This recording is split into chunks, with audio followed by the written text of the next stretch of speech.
Même en cuisine, faut jamais oublier ses racines.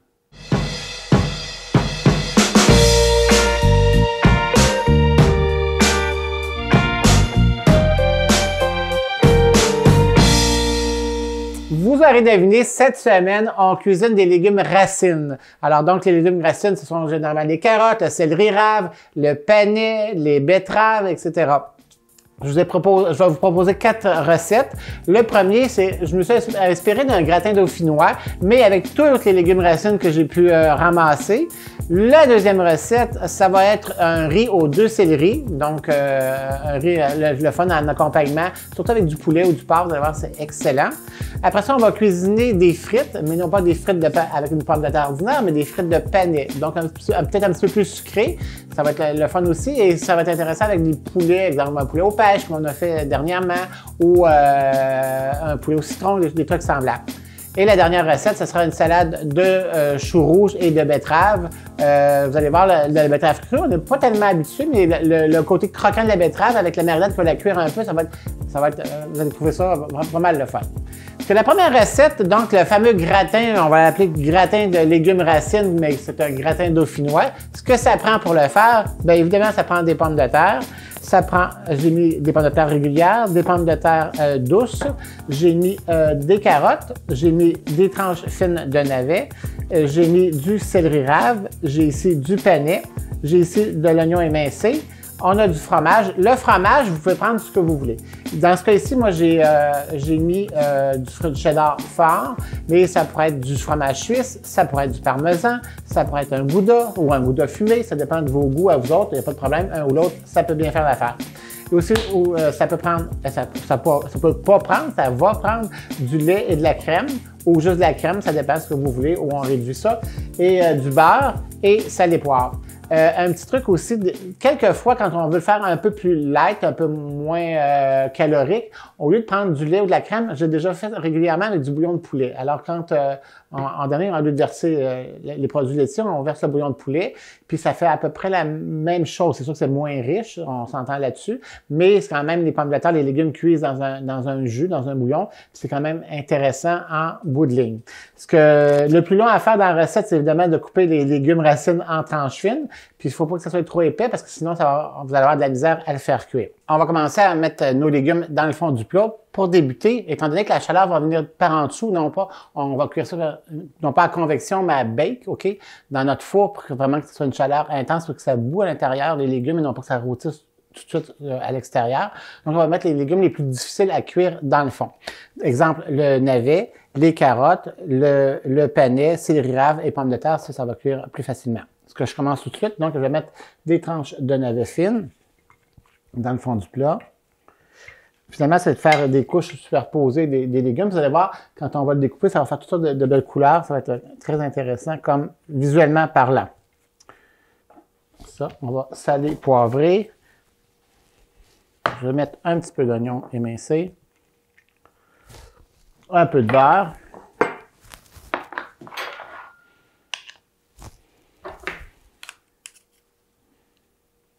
Une fois que c'est fait, on va mettre des carottes. Donc, on essaie d'alterner les couleurs aussi, tu sais, blanc, orange, pour voir des variations. Quand on va venir pour le couper, on va mettre un peu de sel, un peu de poivre. Je vais mettre un peu d'oignon. La recette est vraiment pas compliquée. Ce qui est le plus long à faire, c'est de faire cuire tout ça. On va mettre du panais.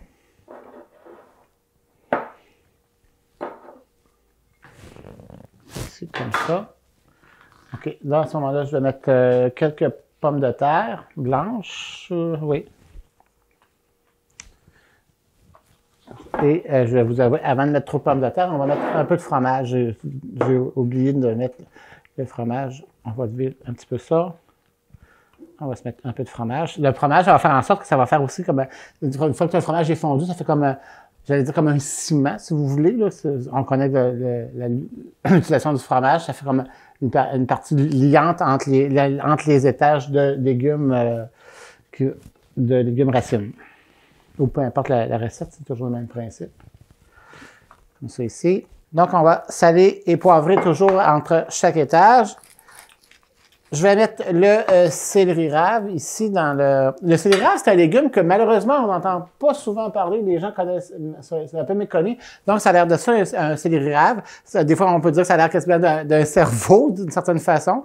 Mais quand on s'en sert, je vais vous montrer l'intérieur. Donc, une fois coupé, le céleri rave, ça a l'air de ça, mais quand on s'en sert, il faut en enlever quand même une bonne peau extérieure parce que c'est quand même assez coriace. Mais il y a deux utilisations, soit qu'on le fasse cuire, exemple, comme ici dans notre gratin, qu'on va mettre des rangées de céleri rave qui va donner un goût de céleri, mais un peu une texture de navet. Ou encore en salade, qui était vraiment excellent. Alors, ce qu'on appelle la remoulade, là, OK? Donc, c'est du céleri rave râpé avec moutarde de Dijon, vous pouvez mettre mayonnaise ou huile, vinaigre, peu importe. Et puis, vous la laissez un peu mariner, vous allez voir, c'est excellent. Donc, deux façons d'utiliser, soit en salade râpée ou en bâtonnet ou en julienne, ou encore le faire cuire. Ici, exemple, vous faites des purées de pommes de terre, vous pouvez mettre un peu de céleri rave dedans, vous allez voir, ça va vous donner un bon goût, puis ça, les gens ne devineront pas c'est quoi nécessairement, mais ils vont trouver que vos pommes de terre sont vraiment excellentes. Donc, le céleri rave à utiliser, à pas négliger. Ça, je reviens un peu à notre recette. Donc, justement, je vais en mettre quelques tranches ici, dans ma préparation. Toujours la même chose, on va mettre salé poivré. Comme ça. Je vais mettre un peu d'oignon et du fromage. On va mettre de la pomme de terre douce. La pomme de terre douce aussi, c'est un légume qui est un peu méconnu. Donc, ça a l'air de soupe. Quand on la coupe, ben c'est orangé comme ça. Ça suit comme une pomme de terre régulière. On peut la mélanger, soit juste faire une purée comme ça, c'est un peu plus sucré. Ou la mélanger, vous savez que les fameuses pommes de terre qu'on fait avec, mettons, du navet, du céleri, du navet, des carottes, puis des pommes de terre, c'est ça, mais au lieu des carottes, ou avec les carottes, on pourrait mélanger aussi la patate douce, qui serait super intéressant. Je vais terminer avec des pommes de terre régulières. Aussi, petit truc, quand on fait des gratins comme ça, ou si vous voulez les faire juste la pomme de terre, ici, si vous pouvez voir, j'ai deux sortes de pommes de terre. J'ai de la pomme de terre jaune, puis de la pomme de terre blanche, qui fait une variation de couleur aussi à l'intérieur. Et puis, des fois, de texture, parce qu'il y a des pommes de terre qui se défont plus les unes que les autres à la cuisson. Et puis, le petit truc, c'est que pour garder des tranches de pommes de terre aussi blanches, ou si vous voulez faire une purée de pommes de terre très, très blanche, c'est d'éplucher les pommes de terre la veille ou le matin pour le soir, de les mettre dans l'eau froide au réfrigérateur, et puis le potassium qui est à l'intérieur des pommes de terre va s'en aller, puis la pomme de terre va rester très, très blanche. Alors, donc, ça va faire des purées vraiment extrêmement blanches, ou dans un gratin comme ça, les pommes de terre ne noirciront pas ou grisonneront pas. Là. Je ne sais pas si on se comprend bien sur ce que je veux dire, mais je pense que vous avez bien compris. Parce que je vais mettre aussi du beurre. Du beurre, c'est du beurre, on en met partout.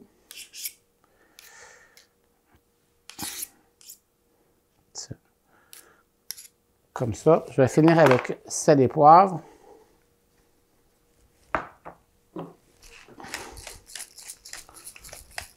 Et un peu de fromage. Je vais terminer mon fromage sur le dessus. Bon, à partir de là, on met notre liquide. Donc, exemple, je vais le faire avec... on peut faire mi-crème, mi-lait. Mettons que je vais le faire avec la crème, une partie avec la crème. Puis, je vais mettre un petit peu de bouillon de poulet aussi pour vous montrer qu'est-ce que ça donne avec le bouillon. Ou un mélange des deux, là, c'est-à-dire crème et... OK, c'est beau. Fait que là, on va couvrir ça d'une feuille de papier d'aluminium, puis on va envoyer ça au four à 375, environ 1h15 à peu près. Là, le petit truc, parce que quand on a des plats comme ça avec du fromage, souvent, c'est comme une lasagne aussi, souvent, c'est porté à coller sur le papier d'aluminium. Donc, le petit truc, c'est venir prendre un gras arrêt au sol, puis de venir badigeonner, façon de parler, notre papier d'aluminium, ou si vous n'en avez pas, peut-être un petit peu d'huile. Puis l'effet que ça soit gras, le fromage ne collera pas sur le dessus. Donc, on couvre ça tout comme il faut. OK, comme ça. Et puis, je vais venir prendre une casserole comme ça, parce que des fois, en cuisant, ça peut avoir tendance à vouloir déborder. C'est qu'avec une plaque à cuisson à l'intérieur, mais même si ça déborde, au moins, ça ne salira pas le fourneau. Donc, on résume 375, environ 1h15, 1h30, là, plus ou moins, ça devrait prendre ce temps-là. Parce que pendant que ça va cuire, ben, on fait nos autres recettes. Ma deuxième recette, c'est le fameux riz aux 2 céleris. 2 céleris, vous aurez probablement compris, donc un céleri vert, le céleri traditionnel, les tiges qu'on connaît tous, et le céleri rave que je viens de vous expliquer en faisant le gratin dauphinois. Ce que ça prend, bon, évidemment, ces 2 céleris-là, ça va nous prendre évidemment du riz. Ici, j'ai un mélange de riz à grains longs et de riz sauvage, mais c'est pas nécessaire, on peut prendre juste du riz à grains longs. Ça va nous prendre des amandes grillées. Donc, les amandes grillées, à partir d'amandes blanches, on met ça sur une plaque à cuisson à 325, pas plus haut, parce que si vous les mettez plus haut, ce qui va arriver, c'est que des fois, les amandes vont porter à brûler avant de griller. Donc, 325 sur une plaque à biscuits recouverte de parchemin, ça va toujours mieux. Vous mettez ça au four à peu près une quinzaine de minutes, puis aux 5-6 minutes, vous les brassez continuellement, puis ça va vous donner les amandes grillées. Pourquoi les faire griller? Parce que, premièrement, ça donne beaucoup plus de saveur, OK? Ça donne un goût plus punché aux amandes. Et puis, quand on les fait griller, souvent même la conservation dans un plat de métal, c'est encore plus longue, OK? Puis ça accentue surtout les saveurs des amandes. Et ça va vous prendre du bouillon de poulet, c'est sûr, comme liquide. Et puis, ben, ça pourrait être de l'eau, mais avec le bouillon de poulet, ça va donner plus de saveur encore. Puis c'est ce qu'on veut savoir, avoir de la saveur, du goût, quelque chose de relevé. Si vous êtes plutôt de type végétarien, ben allez-y avec un bouillon de légumes, il n'y a pas de problème. Ça va prendre du beurre pour refaire venir les légumes. Et j'ai ici quelques poivrons rouges, mais c'est comme facultatif, c'est juste parce que quand le riz est fini, on met un peu de poivron, puis ça donne un peu de punch de couleur. Ce riz-là, il est bon, comme je disais, avec un poulet. Exemple, un poulet à la crème aux champignons. Vous faites une recette de poulet de crème aux champignons, c'est vraiment délicieux avec ça. Des côtelettes de porc, du poulet aux pêches, entre tout des poulets un peu crémeux, juteux, un poulet sauce moutarde aussi, c'est excellent avec ça, ou des cubes de veau aussi à la bière, ou des trucs semblables, vous allez voir, ça va être super bon comme accompagnement. On part la recette tout de suite, donc je vais partir ma chaleur.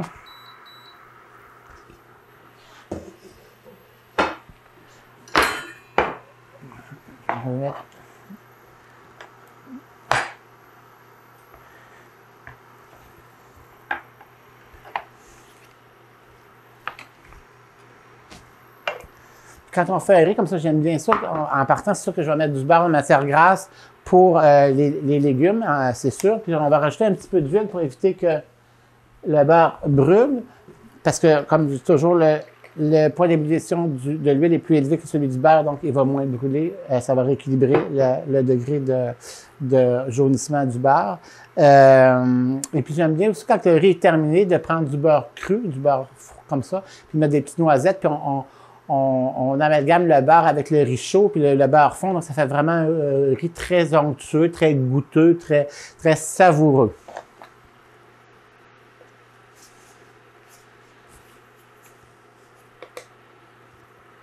Donc, ça prend un oignon coupé en petits morceaux. Si vous préférez, vous pourriez mettre du poireau. Ça serait excellent. Souvent, je vais le faire avec du poireau aussi. Mais avec un oignon blanc, ça fait très bien l'affaire. Donc, on va mettre les oignons. On va mettre les céleris. Parce que quand même, c'est des légumes qui sont un petit peu plus durs à cuire. Là. OK? Donc, la première cuisson, avant de mettre le bouillon, on veut les faire revenir premièrement pour la saveur, le côté sucré, le côté caramel que les légumes peuvent donner avec le beurre. Je vais juste couvrir ça quelques minutes, le temps qu'ils s'attendrissent, puis donner un petit peu un côté. On ne veut pas les faire rôtir, on ne veut pas que ça devienne brune, c'est pas ça, mais qui compote un peu, qui devienne un peu caramel. Je sais pas, vous voyez ce que je veux dire? À ça, on va préparer notre bouillon de poulet. Ici, je vais faire une tasse de riz, OK, cuit. Comme vous savez, le riz, ça va tripler. Ça va me faire comme 3 tasses de riz. Donc, une partie de riz, 2 parties de liquide. C'est toujours le même principe. Puis le riz, ben, vous prenez celui que vous voulez, comme je disais tout à l'heure. Moi, je vais faire un mélange avec riz sauvage et riz blanc, là, mais si vous préférez juste riz sauvage, vous pouvez faire juste riz sauvage aussi. Donc, les petits grains noirs que vous voyez à l'écran, c'est du riz sauvage.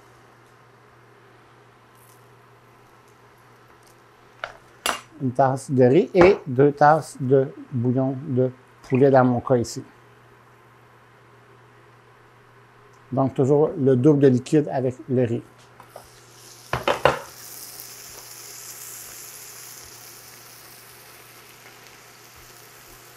Et ça sent très bon quand on fait cuire ça. Toutes les saveurs de céleri, là, ça sort, puis c'est...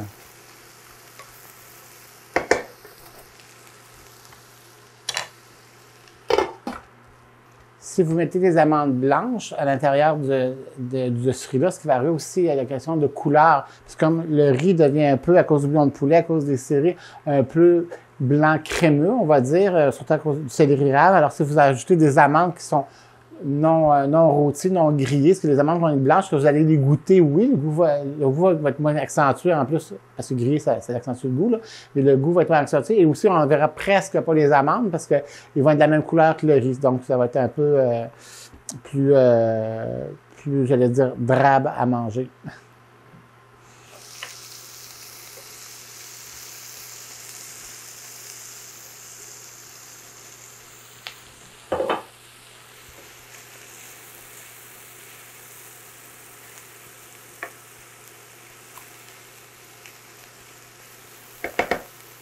Alors, quand notre céleri rave est presque à demi-cuit, puis on sent sur le fond qu'il va un petit peu commencer à rôtir, parce qu'on ne veut pas avoir des morceaux de légumes quand même colorés, mais plutôt caramélisés en saveur, en goût, là. Donc, compotés. Dans le sens de caraméliser, je veux dire compotés. On va venir ajouter les amandes. Puis, on va ajouter notre bouillon de poulet. Puis, on va mettre sel et poivre. Sel, faites attention parce que ça dépend du bouillon de poulet. Si c'est du bouillon de poulet maison, ben, c'est vous qui savez comment vous l'avez salé. Si c'est du commerce, si vous prenez du demi-sel ou pas salé ou salé, c'est à vous de juger. Donc, on met toujours du poivre pour le côté punch, un petit peu saveur. Et je vais rajouter un peu de sel à l'intérieur. Je vais passer ça un petit peu. On va apporter toute la préparation au point d'ébullition avant de mettre le riz. Quand ça va bien bouillir, on va rajouter le riz, puis on va baisser notre feu, puis quelques minutes, on ferme le feu, et on laisse reposer à peu près une vingtaine de minutes, 20-25 minutes, puis le riz va être parfait. Puis on rajoutera les piments en même temps que le riz tout à l'heure. Alors, quand on fait cuire les riz, c'est toujours la même astuce, la même façon de faire. C'est de faire bouillir à la base, ça peut être du riz blanc avec de l'eau, faire bouillir notre eau comme il faut. Une fois qu'elle bout comme il faut, on rajoute le riz. On repart l'ébullition. Une fois que c'est fait, on peut baisser le rond presque au minimum ou l'éteindre puis laisser sur le feu. Puis le riz va gonfler dans son eau, puis ça va prendre à peu près 20-25 minutes, puis le riz va être comme parfait. À partir de là, vous pouvez faire les riz que vous voulez. Si vous voulez faire un riz à l'orange, vous prenez du jus d'orange avec du zeste d'orange, vous faites bouillir, vous mettez le riz, la même chose quand le bouillon est chaud. Ça peut être avec du bœuf, ça peut être un bouillon de bœuf, ça peut être un bouillon de veau, poulet, légumes, peu importe. Il n'y a pas de différence. Donc, si votre préparation commence à bouillir, et ça sent vraiment bon. Ça sent le céleri mélangé avec des amandes, là.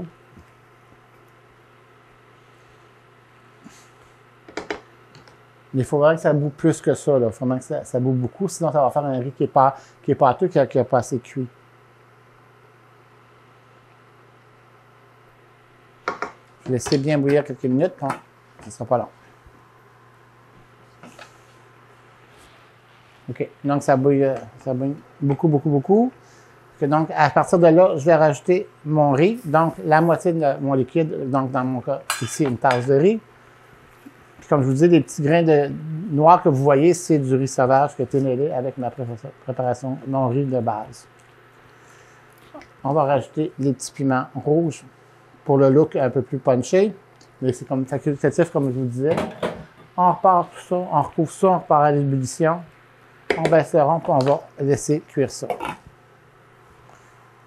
Donc, ça bout. On voit que ça bout, parce que je vais baisser mon feu, et puis je vais recouvrir ça. Puis, dans ce temps-là, ben, on va se faire des frites, mais pas des frites de pommes de terre, des frites de penne. Une autre variante. OK? On se retrouve.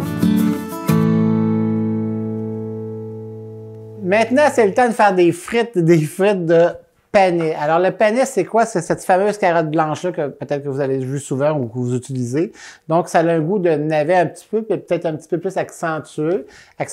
C'est une texture de carotte un peu en texture, puis en saveur. Bon, comme je vous dis, c'est un petit peu le goût du navet, mais plus accentué. Et on va en faire des frites avec ça. Vous allez voir, pour la recette, si on a besoin, évidemment, du panais, ça va de soi, qu'on va découper en bâtonnets. En fait, ça va faire comme un légume grillé. On a besoin pour la marinade d'huile d'olive, de miel et de paprika, sel et poivre. Et pour accompagner ça, on va avoir besoin on va prendre une mayonnaise avec ciboulette et puis la poudre de curry et un peu de persil et sel et poivre. Aussi un peu de cayenne aussi pour le puncher un petit peu. Pas compliqué, donc on se fait une petite marinade dans un plat. Un peu d'huile d'olive, comme ça. On va mettre un peu de paprika. Paprika, c'est pour donner le côté un peu coloré à nos légumes. On va mettre un peu de miel. Le miel va venir caraméliser, donc griller un peu le côté doré de nos frites. Et évidemment, on va saler et poivrer notre préparation. Et en plus de ça, un petit secret, on va mettre juste une petite touche de vinaigre, ça va venir balancer le côté sucré, puis ça va le puncher un petit peu. On n'en met pas beaucoup, juste un petit peu. Voilà. Une fois que c'est fait, on vient mélanger tout ça. Et puis, on va mettre nos bâtonnets de panais. Comme ça, puis on vient les enrober comme il faut avec la marinade. Pour les bâtonnets déjà.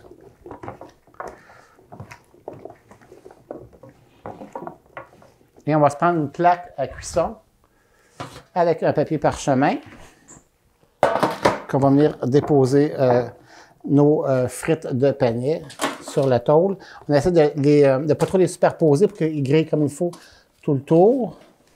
Et ça sent déjà bon, je vous jure.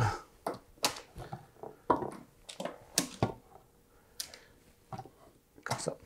Et les frites, on va les envoyer à 400 degrés Fahrenheit au four, si la convection, c'est le temps d'utiliser, à environ une vingtaine de minutes, plus ou moins. OK? Je mets ça au four, puis on va préparer la mayonnaise. Donc, pour la mayonnaise, facile à réaliser. Donc, de la mayonnaise, de la vraie mayonnaise. Si vous voulez faire votre mayonnaise maison, il n'y a pas de problème. Ça, c'est de la mayonnaise du commerce. Ça va vous prendre de la ciboulette séchée et puis un peu de poudre de curry ici et puis de la cayenne pour la puncher un peu. Donc, je vais tasser ça ici. On va mettre ici. Donc, ça, mayonnaise. Poudre de curry, ciboulette, et j'aime bien le côté punché de la cayenne.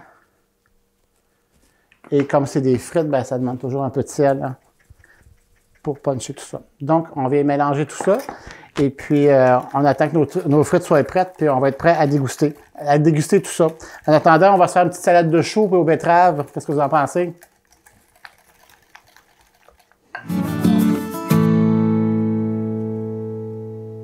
On est rendu à notre salade de choux rouges et de betteraves. Ce que ça prend pour la faire, évidemment, du chou rouge, ça va de soi. Ça prend de la betterave, donc on prend de la betterave et de la betterave crue, comme on a ici. Et puis, on va simplement l'éplucher comme une pomme de terre, puis on va en faire des bâtonnets. C'est vraiment cru, là.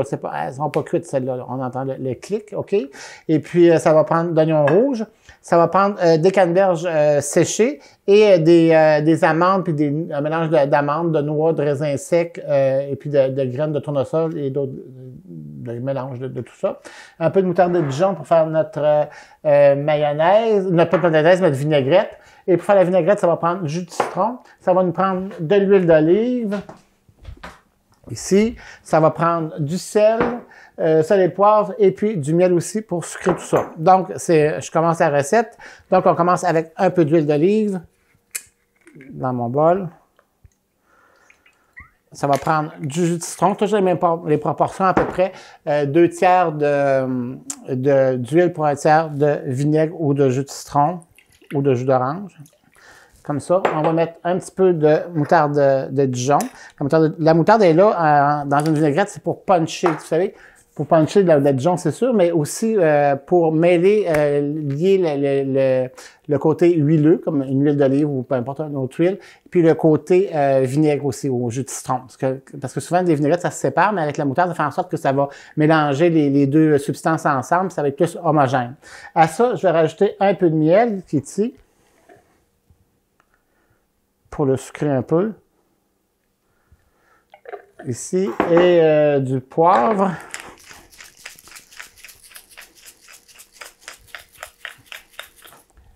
Et du sel.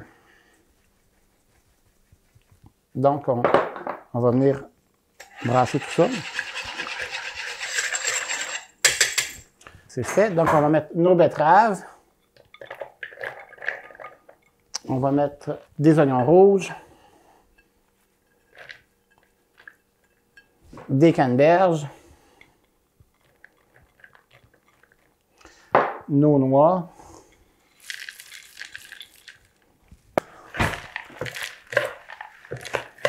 Ça fait une belle salade de couleur, c'est super intéressant. Et on va venir compléter avec du chou rouge. Et on va venir mélanger tout ça.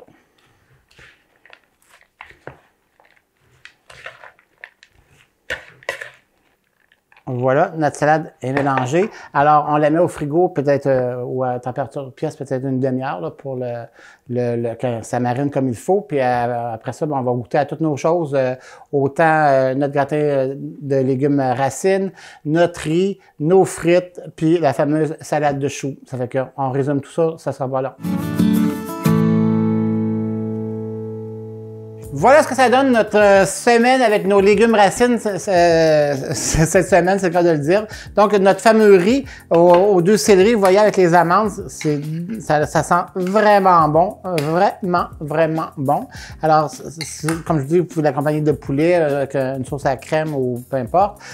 Notre fameux gratin, pas dauphinois, mais gratin qui revient à même affaire, mais notre gratin de légumes racines. Nos fameuses frites avec la mayonnaise au curry. Et puis notre salade de choux et de betterave. Ce que je vous souhaite une bonne semaine, un bon appétit. Puis moi, je ne peux pas résister aux frites. Salut!